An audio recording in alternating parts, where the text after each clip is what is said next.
Well, welcome to finally another edition of What's So Funny, the show that probes the brains, the minds, the psyches, and the brains of the people who make the funny. Tonight, the return of the legendary comedy Roundtable. And on this table, or around the table anyway, Mop Top rocker Steve Bays, returning from last week's sensational performance. And we have Mutton Chopped mocker Dylan Reimer, and sheepish smirker Chuck Byrn, and goateed goofball Toby Hargraves. And now a man who will enjoy probing this comedic menagerie, your host and MC, Mr. Guy McPherson. We're here now. We got to see, is everyone else here? Hi, guys. Hello. Hello. Hello. Hi there. Mutton Chops is present. Excellent. Ready to mock. Ready to probe some goofballs. Ready Well, to then- be probed. Then let's get this show started. Kevin did his introductions. I'm going to do mine. Our first panelist is also a first-timer to What's So Funny, a former Vancouverite and Big Journey fan. Fled the comedy scene here for the bright lights of the Big Smoke, Toronto, Ontario. Hey, don't stop believing. He's a national touring headliner who never travels without baby wipes, whether the family is with him or not. Say hello to Chuck Byrn. Hello, Chuck Byrn. Hello, Chuck. Panelist number 2 is another former Vancouverite who fled the comedy scene for the dim lights of the small pond of Halifax, Nova Scotia. Among other hobbies, the atheist with a heart of gold loves masturbating in front of dead relatives. Say hello to Mutton Chops himself, Dylan Reimer. Thank you for having me back. I'm just glad I was allowed back in Vancouver. Back by popular demand, panelist number 3 is making history with his second appearance on What's So Funny in as many weeks. What can we say? Chad Kroger wasn't available. The illegitimate son of Harpo Marx and Little Orphan Annie is a troubadour who also tickles the ivories and occasionally our funny bones. Say hello to Mr. Steve Bays. Hey-o. Say hello to him, fellas. Oh, hello. Oh, hello. Oh, hi. Hello, Steve. Hello, Steve. I said Hi, hi Steve. to myself because Hi. it's the only option. Very rude of me. I Hey, Joe. apologize. And last but certainly least is panelist number 4, native of Edmonton, Alberta, who now calls Vancouver home. The nicest guy in comedy has taken a break from trying to knock up his wife to be here. He claims he has pneumonia. We're not taking chances. If he coughs, we're evacuating. Say hello to Toby. Oh, there he goes. Toby Hargraves. Hi, Toby. Hi, Toby Hargrave. Thanks for the ride. Nicest You're guy welcome. in comedy? Yeah, it's yeah. I wouldn't say it. No, who would you say, I'm the Steve? comic with a good personality. Who's the nicest guy in comedy? Steve, you're a bit of an outsider to Right. the comedy scene, so who would you Complete say? outsider. Well, I've seen Toby's set multiple times, and it references masturbation and Nice people don't vibrators. masturbate? Yeah, what's your point? What do you like? You believe in God or something? I don't even think he finished his sentence, actually. Masturbation But that's is nice, though. It is nice to masturbate. I'm not going anywhere with it, but I wouldn't say that is your overwhelming. quality. Yeah. Yeah, you're, I don't really you're kind of a masturbate nicely. dick, Toby. I asked my wife. Yeah. That's why I'm here. Well, we haven't done a comedy roundtable in a long time. We got a few topics to throw around, and of course, we'll go off in any direction you guys take it. I'm in the other room. It's a little impersonal, but I can see you, but I can't smell you, and that's the important thing. Especially Toby. I like this. It feels more official with the technical side on the other. Yeah, yeah. Yeah, the artists can be in one room and the technicians can be in the other. That's awesome. As I mentioned, As God intended. You're not allowed. all of you have a connection to Vancouver. 2 of you left. 2 moved here from elsewhere. The city has a bit of a reputation as no fun city. I don't buy it, but what do you guys think? You're artists, as Toby says. Is it deserved? What does it even mean? Who first of all believes it is a no fun city compared to the other places you've Vancouver experienced? is a non-stop fun city depending upon what you want to do, or it's a no-fun city. I mean, if you really enjoy desert backpacking, it is not a good city to live in. Point well taken, Chuck Byrne. But if you study moss, it is a fascinating place to live. I think there's a lot of people that live here that are just dead inside. Because it's who you have fun with. Yeah, but there's people like that in every city you Absolutely. go to. Have you But- been to Regina? Yeah, But they're dead on the outside. but I mean, you can go to like the worst bar in the world, Like, we could go to the Roxy and have fun. It's a horrible place to go, but we could still go and have fun. It's the people that you go with. So the bar is low, so therefore How are we defining fun city? Yeah, Well, like that's what you're like saying. water I slides don't- in everyone's apartment or quality of the something. people you go with. That's what I want to know, because I mean it is a meme out there that it's called capital letters No Fun City, and I think as a consumer I could see comedy any night of the week. I could go to clubs any night of the week. I'd see theater any night of the week, all different levels. Yet So you choose not to. well, so is that what So you think? I wouldn't put it on the city. I'd put it on the stiffs who populated it. Well, I think there's a lot of old people who just need to drop dead, and then it'll become like super fun city. Because, like, seriously, anybody who's toured across Canada, I mean, it's not a huge deal, but it's nice to have. It's nice to have, like, I don't know, a bottle of beer or something on stage. And the fact that there's a law prohibiting you from walking on stage in a bar with a stage. I mean, that's a pretty no fun. Yeah, I'm going to throw in for no fun city. I'm going to do it. Performers. Yeah. For the performers, maybe. But No, but that is a very valid point. Coming from Alberta, Vancouver's a great city to be in until you want to pick up a half sack at 1 a.m. on a Saturday. So alcohol- Depending what a half sack is. No, I don't agree with the point that you can't have fun without liquor. Thank you, Chuck. No, I was saying until Because you want to. I didn't say you have to. I have been to drug dealers' houses in this town where they weren't home, and I was trusted to leave the money. And that is a pretty fun town.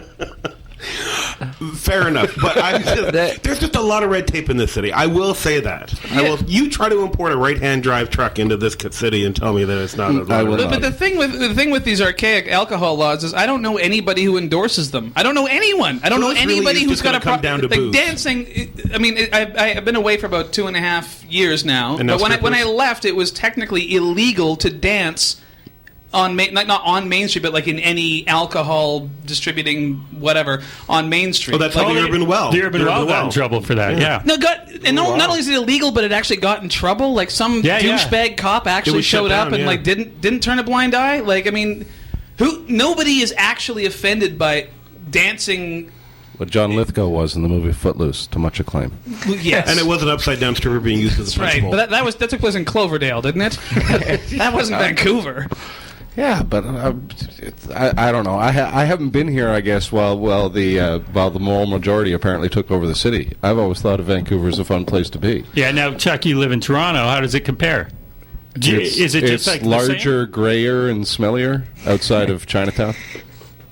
Toronto or Which is- Vancouver? Toronto. Either one. I exclude Chinatown from any measure of any city's filth. Okay.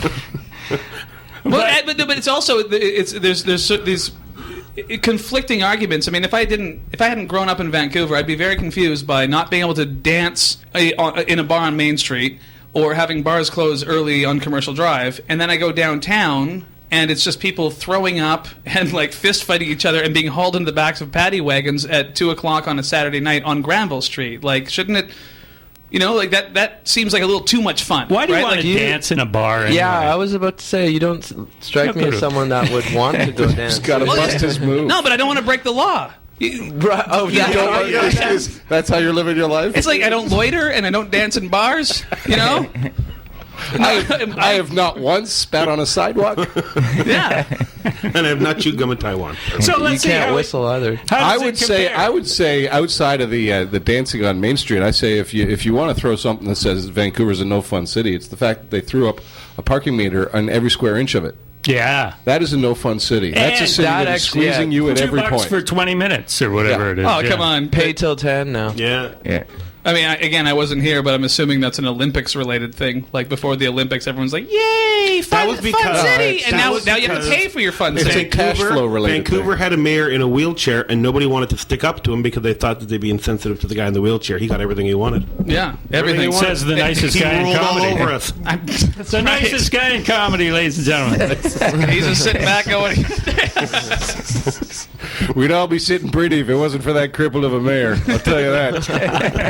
Hey, so let me just take a... So, hey, it seems that Toby and Dylan are in agreement that Vancouver's a bit of a no-fun city. Steve and Chuck are saying that's... I think not true. every Is that- am I city right? has their few things that make them stiffs. Right. and that people that either grew up there don't understand, or people that moved to there don't understand, and it's just the way it is. Saskatchewan It's hard to get really good hardcore pornography in Saskatchewan. Really? You just take it. That's you the know, deep that's south of just Canada. that's just it. But you can get a lot of white bread. You can get white bread pretty much anywhere. And that's fun. Yeah. Right? But I want toast and pornography. Well, you know, go to Alberta. I'm hungry Go to after Alberta. pornography. Alberta is a Go good to place. You're Alberta. right. It is all right there. Yes. I would say admit. that Vancouver's the best place I've ever lived. Hands down. Okay, but still. Yeah, but Yeah. I mean, what are we measuring this Now you're against? just sucking Not by up. the alcohol. Yeah, but I mean, by how many alcohol. years did you live in Barbados for? Well, that's why I just qualified it was the best place I've ever lived. I didn't say the best place in how the many, world. how many places have you lived? How many? Like 1, 2, 3, 4, 5? 5? And 4 of those in Alberta? No, Toronto, Ottawa, Edmonton, Vancouver. Okay, 4. Okay. Barbados. Yeah. That's a pretty good And Dylan, how does Halifax? Now, that's a fun city, right? Yeah. Or are those? What's the hang up there? But it's a What's sad. the It's a problem? sad kind of fun in Halifax because you're having fun. You're having fun. Again, it comes back to alcohol. Yeah. Almost to spite the Catholics. It's an insanely. You think it seems fun. You watch the Halifax Comedy Festival. You go, oh, they must have comedy year round, and it's amazing. But then at Christmas. Seriously, for real, in Halifax, they close down on December 24th. A lot of restaurants and bars in the city center, and they don't reopen until January 2nd. Yeah. Fun! Oh, yeah, I get to sit in my living room and watch television Yeah, because, but family because time. Halifax isn't really a known Christmas destination vacation spot. Right? I didn't even So say I have never been to an all-inclusive resort in Halifax. no. We are a bunch of drunks. Yeah, Of course they shut her down. Yeah, no, but the thing, no, but Half but, of no, Europe but, shuts down every day for 4 hours so people can eat lunch. But in Europe, they don't complain about not having an economy, right? Like, because they perplex me. Oh. the fact that I can't even go Greece for. that. I can't Portugal. even. What? It's New Year's Eve and bars are closed, and then the next week in their version of the Georgia Strait to Coast, it's just why don't we have an economy? Goodness gracious, we have no money. Well, don't close down for 10 days during the most lucrative. Bar, it's insane, but we've always done things that way. Like, I swear to God, no fun for Halifax. Okay. No fun, because they still want it to be 1956 and they can't get over that goddamn explosion. Seriously, everywhere you go, there's a painting of the Halifax explosion. Or, in the very center of that city, they buried all the Titanic dead. It's like, whoa, just dead sailors everywhere you go. It's just a maritime disaster. Gay people took over the Citadel. What's going on? Steve, you were saying last week that you lived in L.A. I think you were saying that on air anyway, Right. and you didn't like it. That wasn't because it was no fun, though. What was the problem with L.A.? Well, I mean, with every city, some people gauge what makes a city fun based on the nightlife, whereas I'm not a big nightlife guy. Vancouver, I love it here, but I also have to work around the clock to be able to live here, so I don't really get to test out how much fun the nightlife is. L.A., there's 3 hours of driving a day. I mean, so that's not fun. No, it definitely isn't. I mean, they say, oh, we'll live close to where you work. Well, I drive a cab.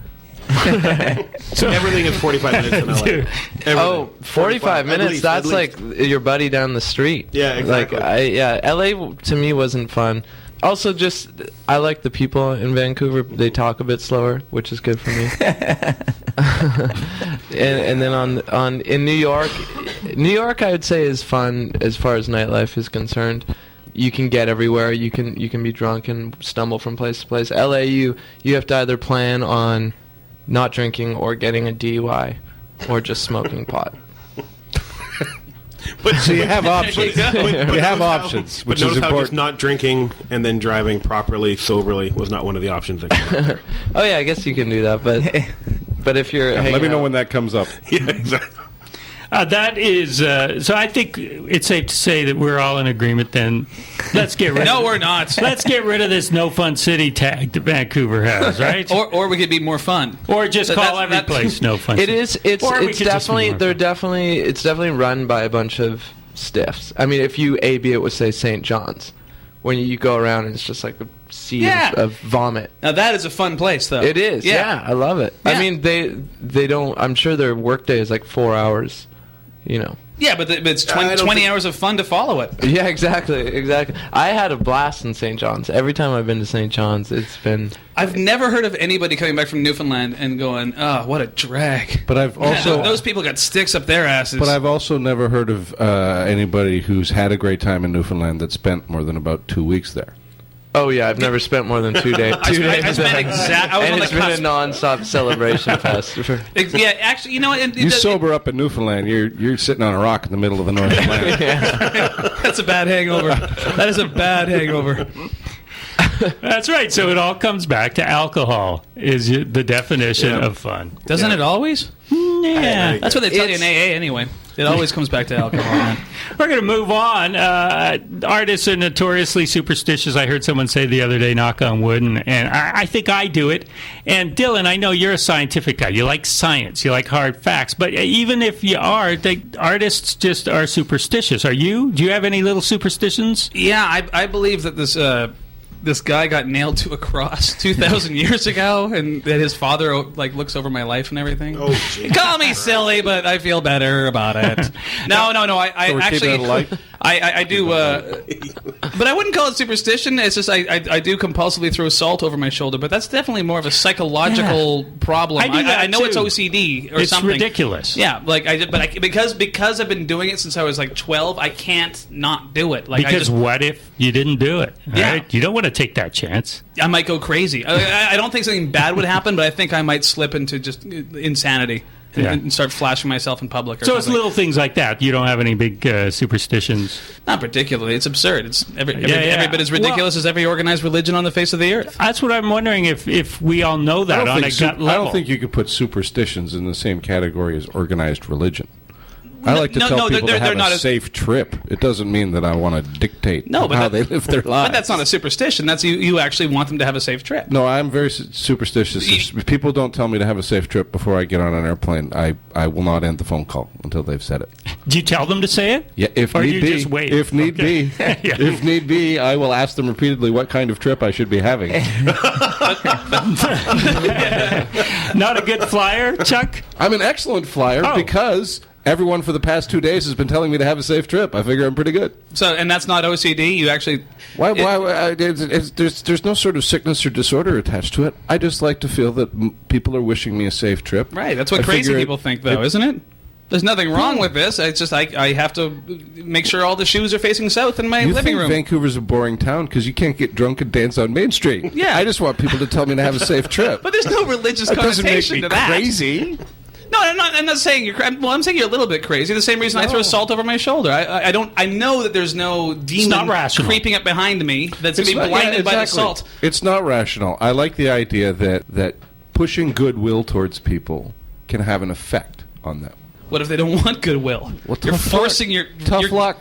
I hope you have a pleasant day anyway, even though you're miserable. But I think that's just being a nice person. That's not. That's not a superstition. That's my point. But I also, but it is a superstition because I believe that by pushing goodwill outward, it allows goodwill to come inward. But that's the borderline Buddhist. Like we've gone beyond superstition back into religion. Well, they might call it a religion. This is just what I believe. Is it a sense of karma, too? No, By it's pushing just, goodness out? I just think the things you surround yourself with are the things that will come towards you. Yeah, it's karma. Yeah. Totally karma. That might be how they wrote it out.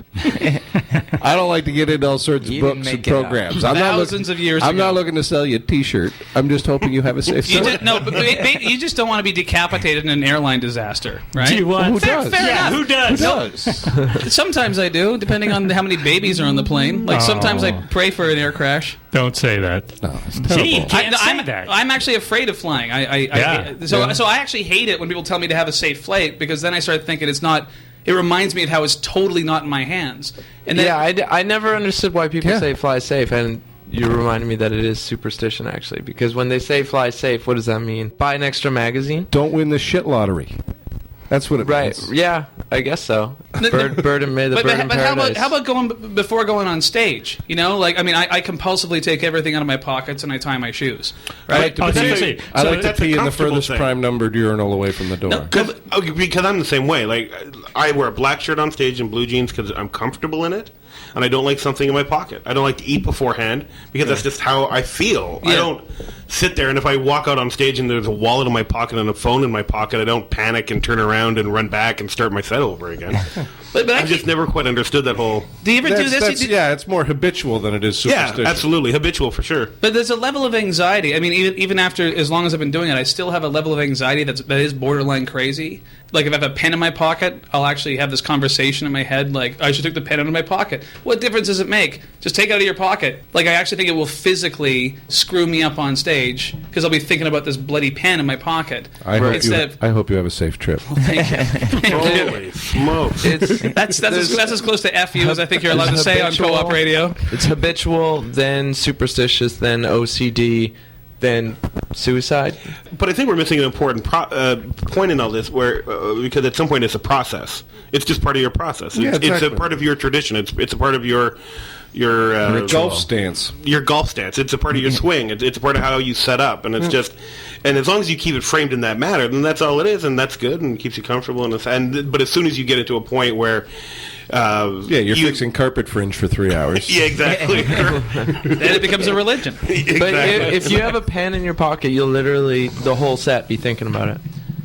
Probably not, but on stage, it's weird. I never learned that the on stage me is okay. Like Right. once I'm up there, no problem. I can deal with anything. And what if But- the fleeting thought did enter your mind that, yeah, you do have a pen in your pocket? Then what? I'd probably start weeping, like Tom Hanks in Punchline. I just have a complete meltdown.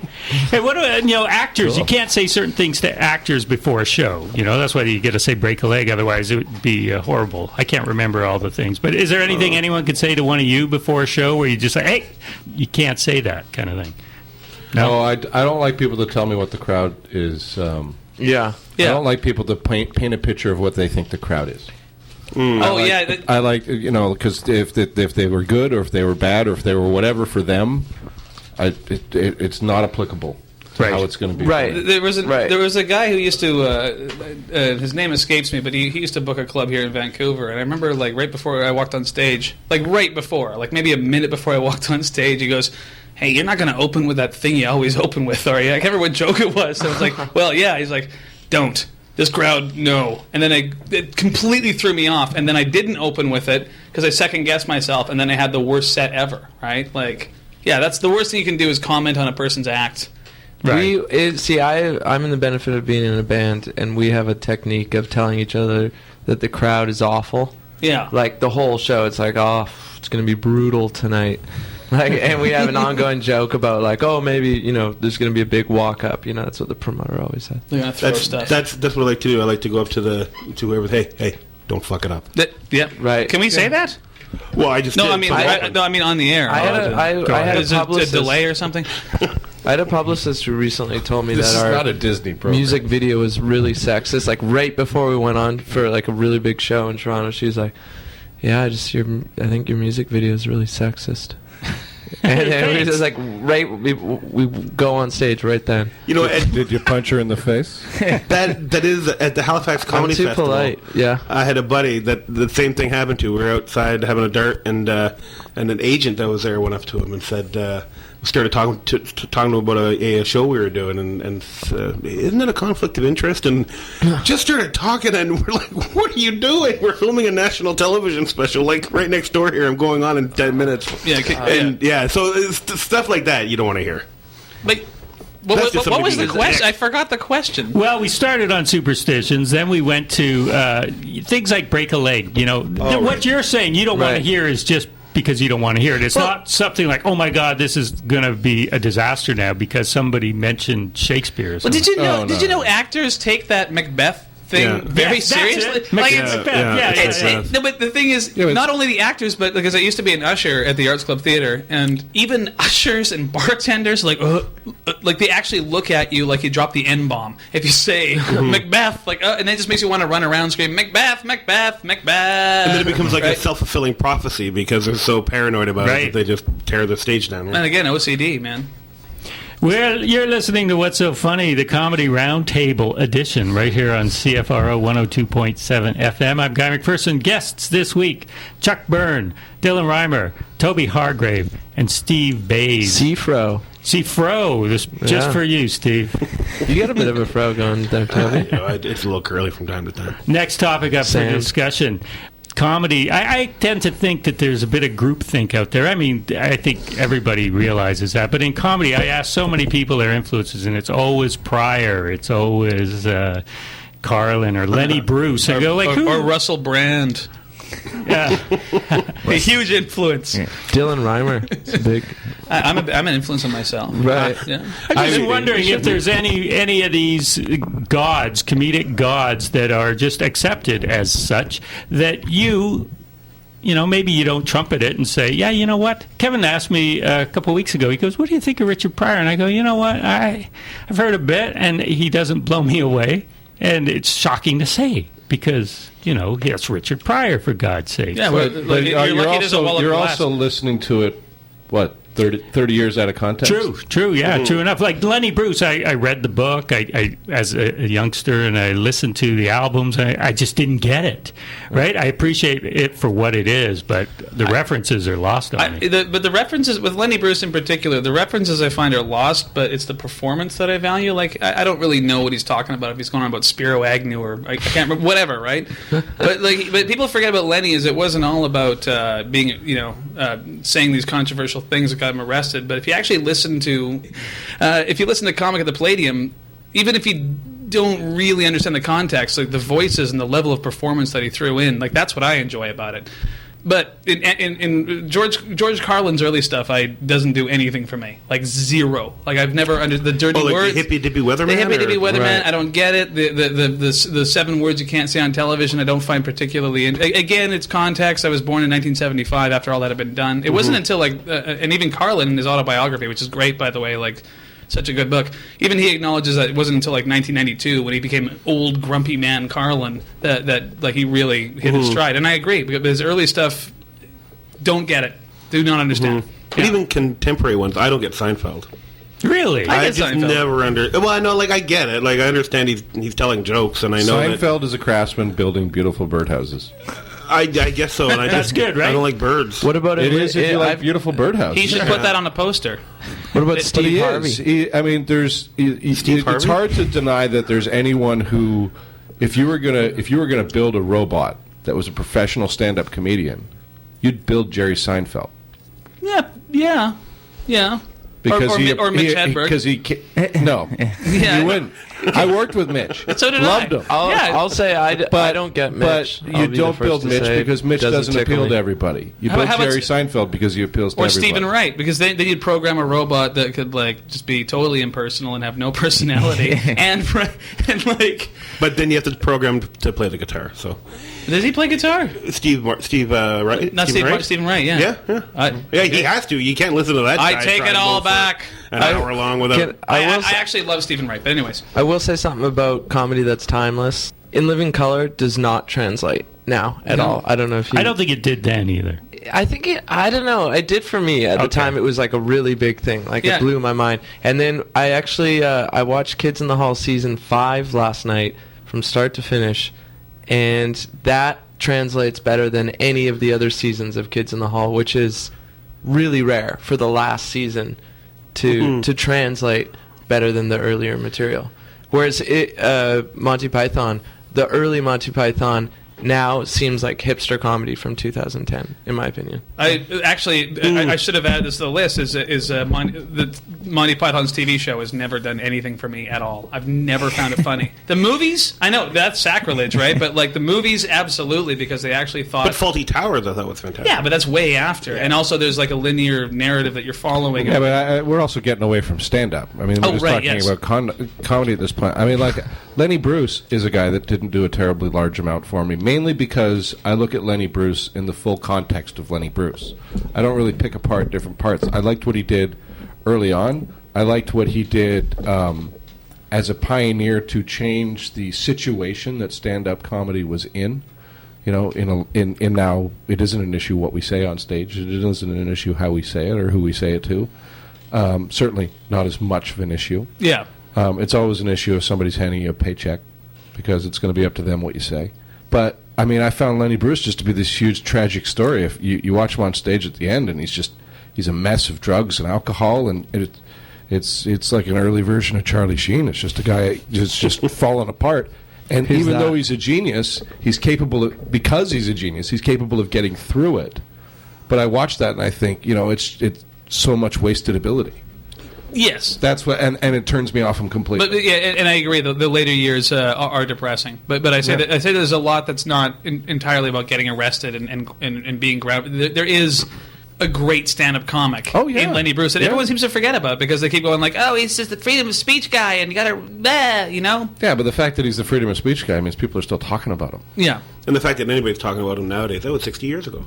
Yeah, but he doesn't hit you on the... He doesn't hit your funny bone, right? He doesn't fundamentally make me laugh all the time. That's right. I always see that's the gig. You can appreciate him for what he was, but you're not going to laugh. As a beat poetry guy, he's the funniest guy.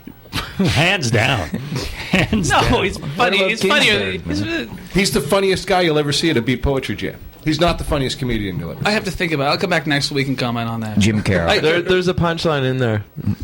Okay, you know what? Actually, the comic that's heralded above all comics that I just have never, not even once laughed at is Bill Cosby. And so many... Never once? Not even once. Really? How much have you listened There's to? a comic in Halifax called Brian Aylward, and we've been having this ongoing debate. Aylward? And Aylward, yeah. His name's like Aylward. I actually think he's funnier than Bill Cosby.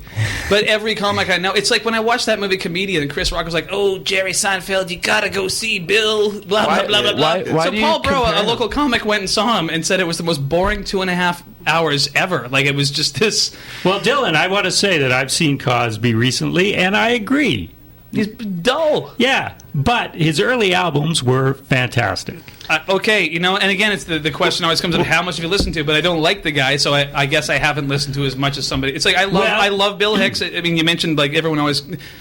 If you've only listened to like one or two Hicks things and you don't think it's your thing, then you're not going to listen to the rest. And it's the same with Cosby. But I did watch the Cosby Show and stuff, and I don't know. It's no. You can't watch a sitcom and say why not? It's Heathcliff Huxtable is Bill Cosby, but with great a example. Oh, Dylan, that's so Raven. she's hilarious. Raven Simone was funnier than Bill Cosby. Any of his stand-up ever. I remember when I first came to Vancouver on tour, and I walked into the Urban Well, and I was middling at Yuck Yucks, and I went up to Jamie Hutchinson. And I was like, Jamie, I'm middling at Yuck Yucks. Can I do a spot? And he looked at me and went, no. Then he walked away. Good decision. And then Kevin Fox came up, who I'd met before, and I'm just trying to look for friends. I'm just trying to be liked. And he came up, but just out of the blue, just like Kevin does sometimes. He kind of floated by and said, name your top 2 favorite comics, or your top 2 inspirational comics growing up. And I listened to Bill Cosby and Robin Williams. That's who I went to sleep listening to as a kid. And he just said, wrong answer. And he walked away. Yeah. And that was all he said. Correct answer is Kevin Fox. And Kevin Fox, a recording of Kevin Fox playing at the same time. I think Kevin here, this Kevin, his guy is Bill Hicks. He doesn't particularly get Bill Not Hicks. funny at all.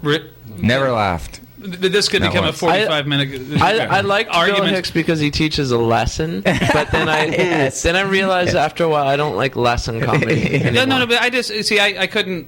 Like, I disagree. Just because Bill Hicks was one of the first guys I ever heard. Because before I heard of Bill Hicks, I was really super into Dennis Miller. Like, he was the comic who got me into it. I'm talking like when he did Mr. Miller Goes to Washington in black and white. I'm talking Saturday Night Live Dennis Miller, not the monstrosity that he became. And so I heard Hicks. Hey, the guy's got to pay the rent.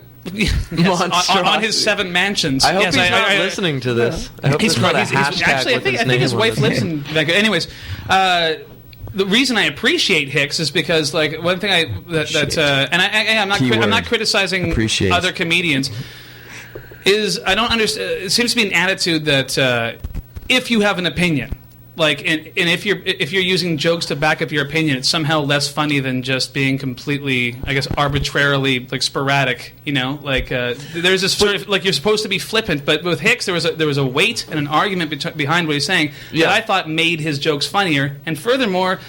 Sorry, I sound like a dick right now. But he was again, like Lenny Bruce. People get so mired down in like Rantony Minor, which is not my favorite Bill Hicks album. That they forget that Relentless has some unbelievably well crafted routines in there, and just don't get me wrong. I listened to Bill Hicks on repeat for ages and ages and ages. I think he's incredible. But I just sometimes with comedy, it's also entertainment, and it's not. It's not something you always want to think about. Maybe it depends how much social commentary you want in your stand-up comedy routine. Yeah, and again, to each their own, right? Like it's like with music. If sometimes you crave challenging music and you want to say this is the music that represents me. Sometimes you have your dark secret place where you listen to entertainment. Sometimes you just want to dance on Main Street to the Scissor Sisters, naked and drunk. Right? Yeah. I get the same thing. I watch Carrot Top and I just think, dude, lighten up. Yeah. No. Okay. Does everything have to be a moral story? Steve. Mad props to that. Steve, you don't like lesson comedy, so Hicks, but you also don't like Mitch Hedberg? You kind of threw that in there quietly. Right. Not a lesson comic. What was it about Mitch? Oh, I think I don't like the robotic, like you mentioned Stephen Wright, and there's other comics that you could literally almost write it for them. Yeah. I would take Bill Hicks over Mitch Hedberg any day times, a billion. It's same with Emo Phillips, actually. Obviously a talented joke writer. I get that, but I just can't listen beyond 20 minutes without there being some sort of opinion or something that challenges me or engages me. And I would say of those two guys that Bill Hicks is probably a better album to listen to, and Mitch Hedberg is a better live show. Because I always found with Mitch, and I know what you mean by his delivery and his style. Right. But in the live setting, it made sense. Yeah, totally. It doesn't make sense as much when you're just listening to it. When you're sitting there in the room and the room's quiet, then it's loud, then it's quiet, then it's loud, and you feel that energy. Yep. It completely worked live. It's the same with a lot of bands. There's a lot of bands that on album it doesn't make any sense, and then you see it live, and it's the best thing ever. Yeah. I think someone like Bob Odenkirk, for me, is someone that can talk for 20 minutes about ice cream. Like at the comedy festival like a few years ago, you can tell he wrote it half an hour before his set, and it was just about how if he knew he was going to die tomorrow, he would have invested more time into eating ice cream. But the way he does it is so beautiful, and it's just pure entertainment, and it's not robotic. Nobody else could deliver it. Nobody else could have written it. And it's not teaching a lesson. It's just entertainment, but it's all his character, But I don't know what category. I thought it was about enjoying life. Isn't that the lesson? Maybe it is. Maybe you weren't thinking. But he's also a notorious alcoholic, so I don't know. Hey, let's go to the flip side. The guilty pleasures. The guys like you mentioned, Carrot Top, that are reviled. But reviled? Why? By who? Everybody. By the people who shell out $128 a ticket in Vegas every day? Well, yeah. Not Paul Anthony. He's reviled by a bunch of guys watching him make $4 million who are packing a bag and heading out and staying in a travel lodge tomorrow night. That's who reviles him. Point taken, Chuck Byrne, but you know what I mean. Yes. Well, but hey, somebody's got to be the top prop comic in the world. Mm-hmm. Always. I thought it was Rip Jim Taylor. Carrey at one point was standing in line waiting for Rich Little to die. He decided to stop waiting in line.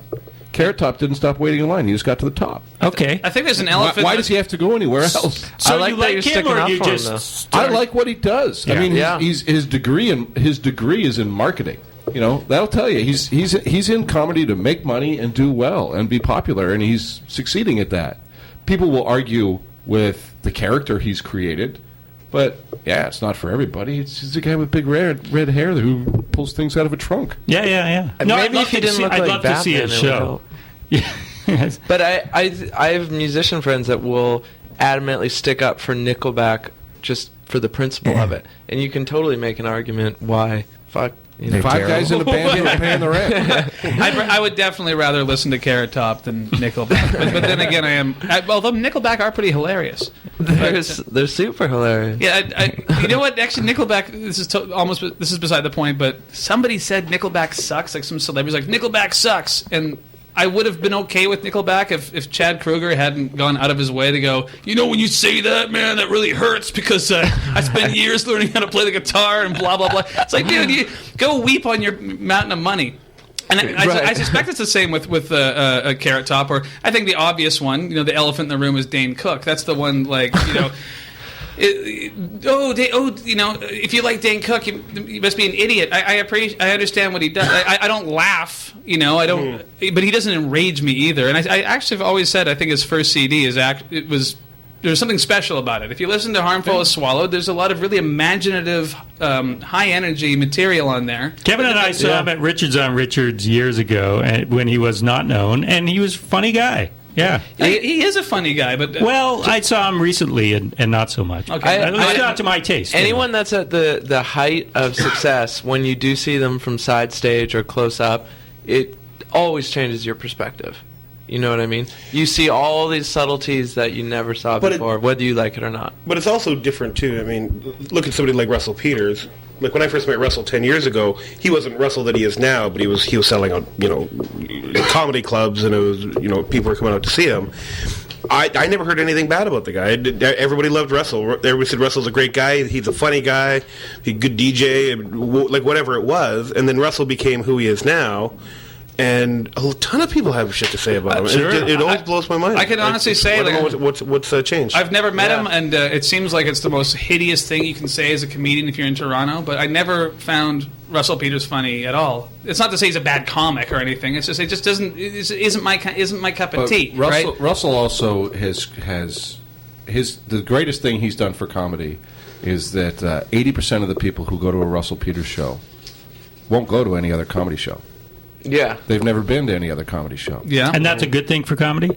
Yeah. Yeah, I would say it's a good thing for comedy. If you take somebody to a comedy show and they're willing to pay $80 to go see it, right, and they have a good time, the likelihood that they'll pay $20 to see somebody like me goes up dramatically. And I see. So that there will be he helps the whole industry. Okay. And so he gets them started. Right. If he shows up in town and he's on the news, comedy's on the news. It's good for comedy. All right. Yeah. Well, and to a lesser extent, Paul Anthony, Graham Clark are good examples. Like to a much lesser extent, without the millions and millions of dollars, because those guys bring comedy, to people who think comedy is like guys with white leather ties going, "How are you? How are you? How are you?" Right. Yeah. But Paul Anthony's Talent Time. Mm-hmm. It blew my mind last Wednesday. I wish I could have gone. The amount of people that were there that would never normally go to comedy. But I don't think that does spill over. I think they still put the other comedy, they toss it aside, go, oh, that's the corporate, or that's the mainstream, that's the guy in the skinny tie that doesn't exist. It's it's a straw man. Well, maybe not. No, he exists. He definitely does exist. It doesn't mean that someone's going to go see Talent Time and then suddenly go, I'm going to go to the comedy mix next week. That's right. And see I don't Brent think Butt. they do. I think they might. I think if they see somebody at Talent Time, and then they hear 5 minutes or 10 minutes of I guess sort of comedy that's not about like my wife takes forever in the bathroom and she looks the same when she comes out. That is a solid bit. You do it too? And they find out that same performer is performing at the mix. They might go down and check out 20 minutes of that person at the mix. Like I actually do think it's very important. I think it's important to reach out to communities that still have this like ingrained idea that like stand-up comedy is inherently lame, right? I think the biggest people you got to convince about that are the people running clubs. Yes. Yeah. Yeah. Yeah. Yeah, I can see that. I think most of the clubs are stuck in 1985. The comics aren't. I think the way that the public perceives comedy is how it's presented to them. I think if you the presented names comedy of the clubs as cool, could change to start, like the Laugh Bucket or something. Oh, well, that'll never change because you got to be able to look at the sign and know what's inside. Yeah, right. I guess so, but you could argue that about all restaurants and stores, and technically. Yes. What do they sell at Burger King? Well, I don't know because the last time I ate there, I vomited. There's a name, Comedy Burgers. That'd be a great name for a club. That would be a good club. Of course, none of us want to criticize the Comedy Mix because we all have to work at the Comedy Mix. It's great. Great name. Just for the record, Dylan Reimer loves the name the Comedy Mix. Again, forgot what the hell we were talking about. Again, our guilty pleasures. I have one. I went to see Sinbad. Always hated him. You see him on TV for years. He put on a really good show. I was impressed by Sinbad. So hang on, I got one.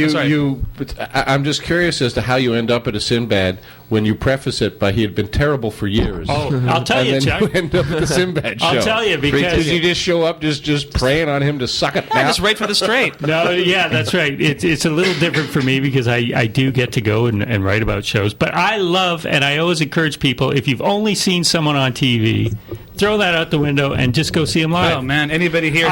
We've all got comedy nows in this room, and, that's right. And I think we can all contest. That is not the show that I put on. Please come see us live. Elaine Boozler is another. That's actually the best. I hope I don't have a comedy now because I don't remember anything about it.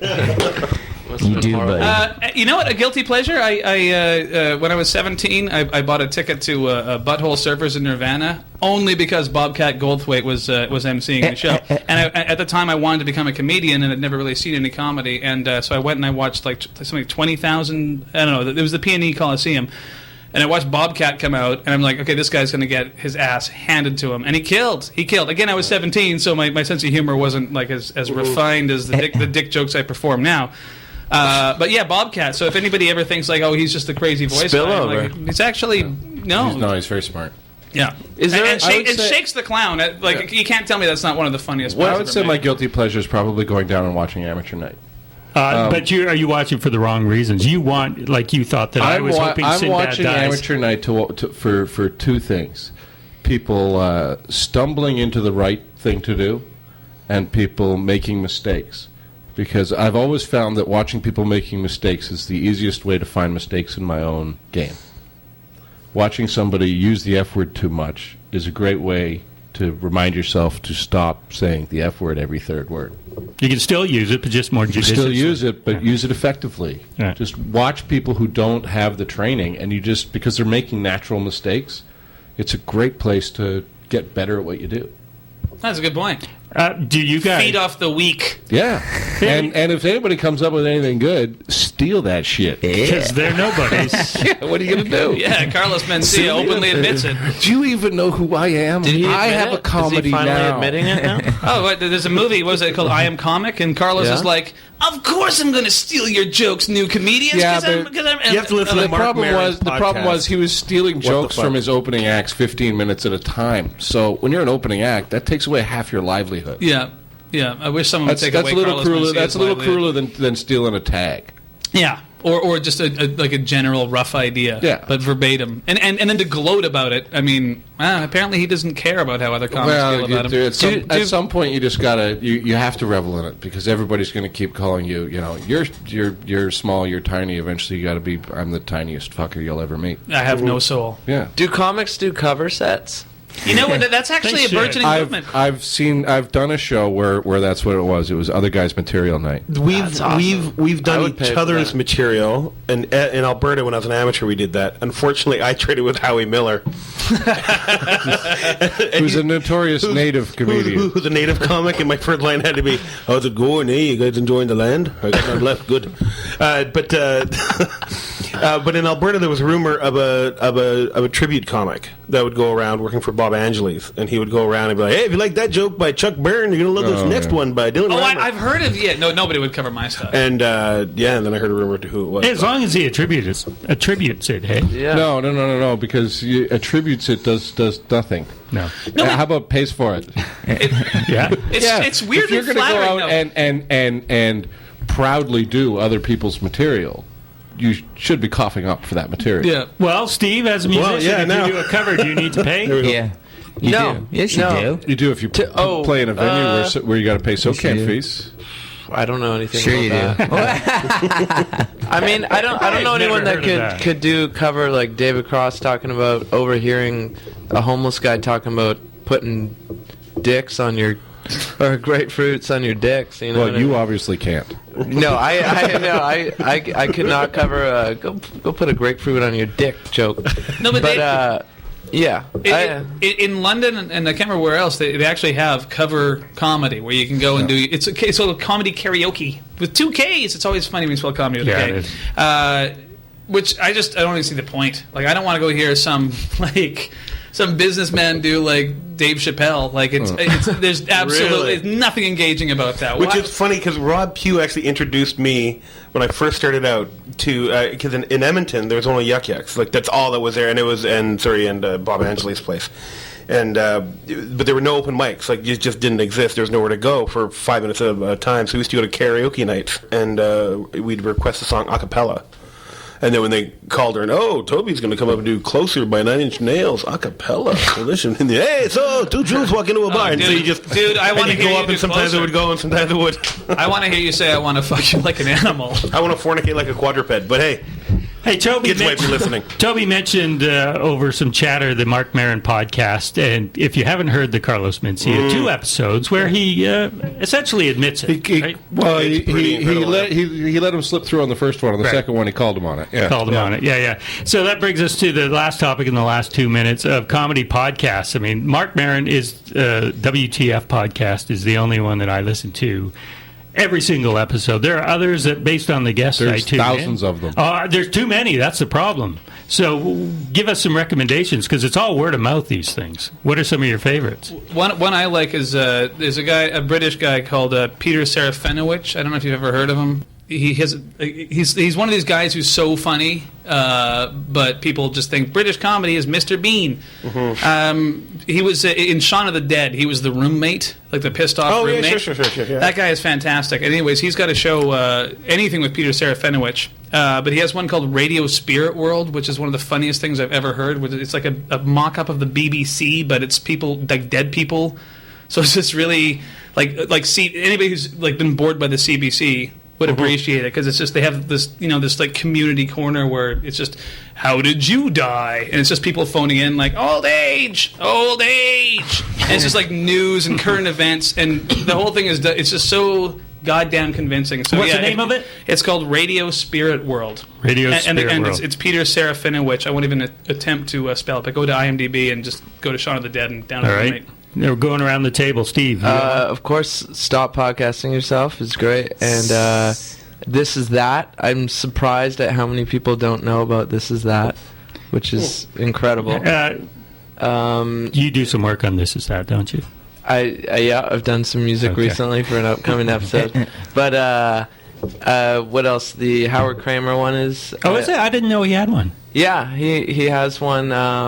I'm blanking on what the name is. I've actually been listening to this podcast called Pensado's Place, and it's this big mixer. It's not a comedy one, but it's the guy that mixes all the Beyonce records and Justin Timberlake and all these big pop records. And I actually Facebooked him yesterday and said, just so you know, I'm mixing a lot in the studio, and you've been a big inspiration for me.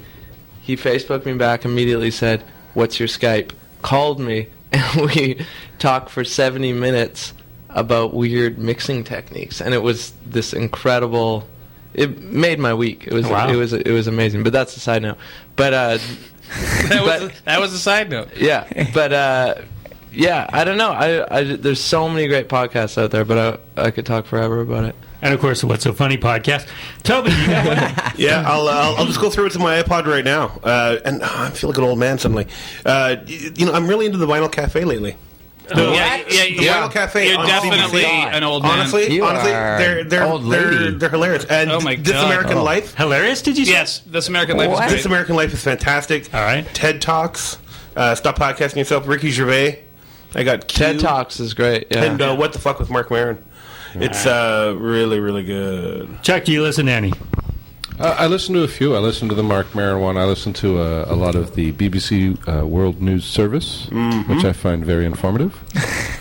And other than that, to be honest with you, I listen to the Mark Maron one because I like the interviews. I like his interview style. It's very much a comics conversation, so I enjoy listening to it. Beyond that, I don't just want to hear comics talking on a podcast, because I can get that every time I go to a poker night or club or anywhere in my life where I engage with people I know who are all pretty much comedians. So I don't need it in my head all the time. Who Charted is the Howard Kramer one, and I will Charted? say Who Charted, yeah. And I will say that sounds like farted. That's funny. I wanted to bring this up. There's another What's So Funny guy. I know there is, but they've only put out a few episodes, and they suck. Destroy him. Hey, guys, thanks so much. The hour flew by, as I knew it would. Dylan Reimer, Steve Bays, Toby Hargrave, and Chuck Byrn. Please donate to public radio. Fly safe. We're going to rate $1,000 this show. Next week, Kyle Bottom will be here at 11 p.m. Oh, I can't believe I missed that. With his scratchy beard rubbing against the mic. I like Kyle Bottom. I don't know why I said that. 60 Minutes podcast, that's another good one. All right, thanks. Thanks, guys. Thank you. I miss you. You're welcome.